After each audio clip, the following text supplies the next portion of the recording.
ఎప్పుడు పిజ్జాలు బర్గర్లేనా కొంచెం హెల్తీ ఫుడ్స్ కూడా అప్పుడప్పుడు తీసుకోవాలండి. ఇది పాతకాలం లాంటి స్వీట్ అండి. చాలా బాగుంటుంది, చాలా హెల్తీ కూడా. ఈ స్వీట్ వారానికి ఒక 2 టైమ్స్ తింటే చాలా హెల్తీ అండి. ఎముకలు చాలా గట్టిపడతాయి. పాతకాలం అప్పుడు అమ్మమ్మలు తాతయ్యలు ఇది తిని చాలా గట్టిగా ఉండేవారు. ఇది ఎలా చేయాలో చూద్దాం రండి. రాగిపిండి, కొబ్బరి, బెల్లం ఈ స్వీట్కి అవసరం.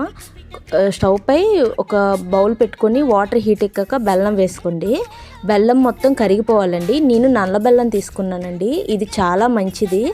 ఇది శుభ్రంగా కరిగిపోవాలండి. బెల్లం ఇలా కరిగిపోయాక రాగిపిండి యాడ్ చేసుకోవాలండి. ఇలాగా కలుపుకోవడం లేకుండా శుభ్రంగా కలుపుకోవాలండి. ఇలా కలుపుతూనే ఉండాలి.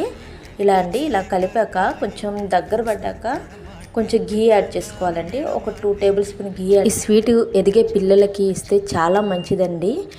ఇంతేనండి. ఇలా ఘీ యాడ్ అయ్యాక కొంచెం చూడండి, ఘీ పైకి తేలుతూ ఉంటుంది. ఇలా తేలాగా కొంచెం కొబ్బరి యాడ్ చేసుకోవాలండి. అంతేనండి, రెడీ అయిపోతుంది. ఇలా యాడ్ చేసుకొని కొంచెం చల్లారాలండి. చల్లారాక సర్వ్ చేసుకుంటే చాలా బాగుంటుందండి. ఇది చాలా హెల్దీ అండి, నిజం చెప్తున్నాను.